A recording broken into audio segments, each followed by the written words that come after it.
Lord of Mysteries 2, Circle of Inevitability. Chapter 33, Confirmation. Lumion gazed into Aurora's eyes for a moment before slowly asking, "How many days until Lent?" He suspected his sister was trying to prank him, but he had never known her to be flippant about important matters.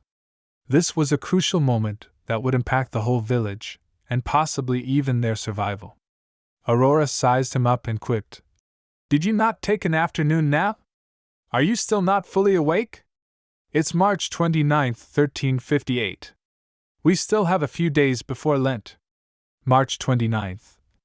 Lumion ruminated the date for a moment, and wondered if he was dreaming. He had vividly experienced Lent, a period of merriment that ended in a bloodbath. He had witnessed Shepherd Pierre Barry hack off Ava's head with an axe and blood spurt everywhere. Was he dreaming now, or had his past experience been a dream? Regardless of which one it was, they both seemed too real. Lumion couldn't detect any signs of deceit on his sister's face. Sure, Aurora could be an excellent actress, but Lumion believed she was not that kind of person. They had spent 5 years together, and he knew every detail of her personality. There was no way she could have fooled him. Lumion was perplexed as he considered the possibilities of his sister Aurora lying to him about the date. Either she was being controlled by the Padre or some secret entity, or everything had been resolved and she was just messing with him. If either of these options was true, then it was likely that Aurora was telling the truth. Time had rewound to March 29th, a few days before Lent. With Lumion's understanding of the world, this was clearly impossible and shouldn't have happened. However, his sister's attitude left him at a loss. "I have to think of a way to confirm it." Lumion tried to recall everything that had happened during that time period and realized he could easily remember most of the details. Aurora was wearing a light blue dress on that day on the March 29th, corresponding to the successful celebration of Lent. He also remembered meeting Leah, Ryan, and Valentine that night before taking them to the cathedral to catch the Padre in the act. "What's wrong?" Aurora stretched out her right hand and waved it in front of her stunned brother. Lumion quickly gathered his thoughts and said, "Aurora, I just remembered something. I need to go out for a while. I'll be back soon." Lumion realized that the only way to confirm if time had really returned to March 29th was to find Ava. If she was still alive, he would have to come to terms with this unbelievable change. He didn't wait for Aurora's response and hurried to the door, bypassing her. "Call me Grande, sir! Don't be late for dinner!" Aurora shouted after him. As he ran towards Ava Lizier's house, Lumion feared that if he were even a second slower, he would be caught in an indescribable nightmare and completely devoured. Along the way, many villagers noticed him, but they were afraid it was a prank directed by him and didn't stop to ask for a reason. Finally, Lumion reached his destination. Guillaume Lizier, Ava's father, was a famous shoemaker in the village of Cordoue and the surrounding mountains. Although they weren't particularly rich, they weren't too bad either. They lived in a subterranean grayish-blue 2-story building with an empty space at the back where grass and firewood were piled up, and a goose house was repaired. It was almost dinner time when Lumion arrived, and several figures were busy in the kitchen of the Lizier's household. Lumion walked through the open door and immediately saw Ava. This brown-haired girl with aqua-blue eyes was wearing a gray-white dress and preparing dinner for her mother. Her hands and feet were nimble, and her eyes were lively. Lumion could tell just by looking at her that she was alive.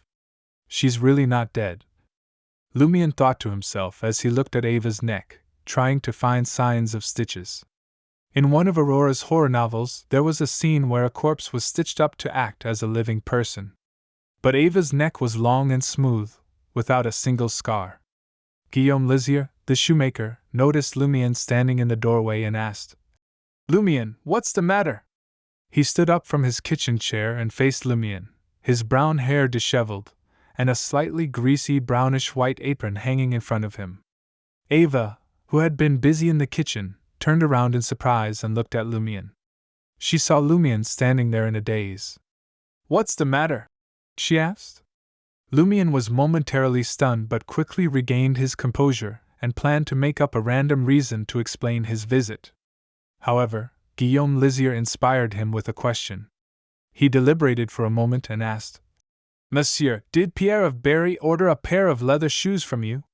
He remembered that he and Raymond were supposed to meet Shepherd Pierre Berry the next morning and were surprised when he had abandoned his flock to rush back to participate in the Lenten celebration despite the dangers of the long and difficult journey. By that time, Pierre Berry had already put on a new pair of soft leather shoes. Unless he went to a shoe shop in Dariaji that sold finished products, it would take time to make a pair of leather shoes. This meant that Pierre Berry had been back in the village for at least 2 or 3 days. Guillaume Lizier was surprised by Lumien's question and said, Pierre Berry came back a few days ago, but not many people in the village know about it. He also told me not to tell anyone else. As expected, Lumien made up a reason and said, I saw someone who looked very much like him and thought I was hallucinating.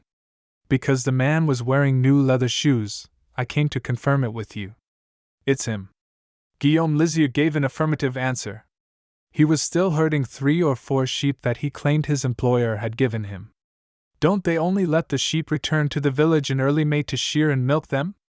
How are they to be grazed if a few sheep are brought back now? Grazing in the highland pastures is still prohibited. The more Lumien thought about it, the more he felt that Shepherd Pierre Berry's behavior was extremely abnormal. And his performance at the end of the celebration proved Lumien's judgment. However, he had no idea what he, the Padre, and the others wanted to do, or what they had already done. Lumien smiled at Guillaume Lizier and Ava and said, I'm relieved that it's really him. I thought I was having problems with my brain and eyes because I drink too much. He then waved at the Liziers and said, Goodbye. As Lumien left the Liziers' house, the smile on his face disappeared quickly. He was now very confident that today was really March 29th. Did I go back in time, or did I have a precognitive dream? Dreams can't be that real. They're so real that every detail is there. Lumien thought hard as he walked. Either way, it was something he had only read about in Aurora's novels and never imagined would happen in reality. On his way home, Lumien circled the square and came to the side of the eternal blazing sun cathedral. The stained glass window, which should have been completely shattered, was perfectly embedded in the wall, and the Saint Sith missionary illustration on the surface shone brightly under the sunset. Lumien watched this scene with mixed feelings. Many thoughts threatened to emit smoke from all the friction against each other in his mind. On his way back to the square, Lumien saw a familiar figure walk out of the cathedral's main entrance. It was the Padre, Guillaume Benet, who had a slightly hooked nose and a dignified aura, and he was wearing a white robe with golden threads. Lumien's heart tightened, and he arched his body slightly, preparing himself for an attack or to flee. Guillaume Benet glanced at him and nodded expressionlessly. Come again tomorrow for prayers. That's right. He hasn't been caught red-handed by me during the early evening of March 29th. He hasn't fallen out with me, nor is there any worry that his secret plot is about to be exposed. With this in mind, Lumien instinctively reacted. He stood up straight and spread his arms. Praise the sun! Praise the sun! Guillaume Benet replied with the same pose. After leaving the village square, Lumien habitually recalled what had just happened. Suddenly, he discovered a point that he had neglected previously because he was shocked by time reversal. He still had his superpowers. He was still a hunter. He had not needed to catch his breath from running all the way to the Liziers, and he had immediately put on the best posture when facing the Padre. This meant that his physique and corresponding condition far exceeded the time before he consumed the potion. From this, Lumien made a judgment that the previous experience was not a precognitive dream, and he was already a sequence 9 beyonder. I'll try entering that special dream at night to see if I can still enter, and if there are any changes. Lumien quickly came up with the next step of his plan. After returning home, Lumien pretended as if nothing had happened and had dinner with his sister, Aurora. As he often acted this way because he didn't want her to help clean up the mess every time he got into trouble, Aurora didn't ask any further despite sensing that something was off. After washing the cutlery and cleaning the kitchen, Lumien informed his sister and went straight to Old Tavern. He wanted to confirm if the foreigners who didn't hail from Corda would appear. After entering Old Tavern, Lumian sat at the bar counter and greeted the boss and bartender, Maurice Benet, and the thin middle-aged man, Pierre Guillaume. "A glass of whiskey sour," he said with great familiarity. Whiskey sour referred to low-quality alcohol brewed from apples. It was only more expensive than some beer in taverns. People often hawked it on the streets of the city. Maurice Benet nagged. "Stingy brat, don't you like the pain of absinthe?" Lumian said the familiar words. "Is it on the house?" This made his mind feel a little adrift. Maurice Benet immediately stopped talking and poured a glass of whiskey sour for Lumian. Lumian sipped his drink as he waited. Not long after, he heard tinkling sounds. He turned around to see Ryan wearing a rough dark bowler hat, a drab duffel coat, and pale yellow strides. Leah attracted the attention of almost all the men in Old Tavern with her white pleated cashmere dress, off-white coat, Marseillan boots, and small silver bells tied to her boots and veil.